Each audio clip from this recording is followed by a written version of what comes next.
West Derby were part of the 3.8 million women affected in the UK have been left in what I believe is an entirely unacceptable situation as part of this historic wrong, and I firmly and wholeheartedly support the campaigns for pension justice. And I want to place on record in this House the efforts of all those campaigners for justice, including the fantastic women I've met from Seedor in Law and Waspy. Without their hard work today, this debate wouldn't be happening. And this is something they should never have to fight for in this place, because the government has the power to right this injustice. And I was proud to stand in 2019 on a Labour manifesto which righted this injustice.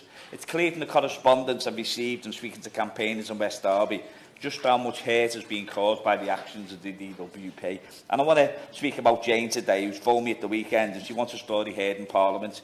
She told me that the loss of her state pension with no notice meant that she had lost her cherished family home of 30 years. She broke down on the phone. This is completely devastating to her and her family. The plans she had made for the retirement, to have a home with space for their grandchildren to visit her, all now lost, taken away purely because of the injustice and the actions of the DWP. After several years of investigations, it's been reported that Stage 2 and 3 of the PHSO Ombudsman's findings on the communications of changes to women's state pension age could be published soon. Can the Minister confirm what the timeline is? Chair, this is an injustice that needs to be addressed urgently, and it's completely unacceptable that the government has so far refused to take action in the right to right this wrong.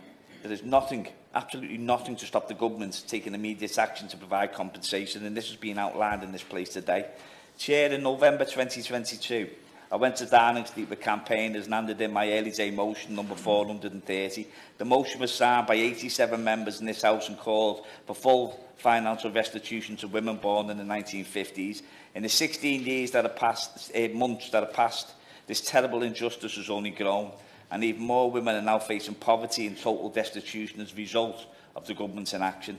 I will ask the Minister today, will he reflect on what he's heard and begin to start the parliamentary process to provide the full compensation for thousands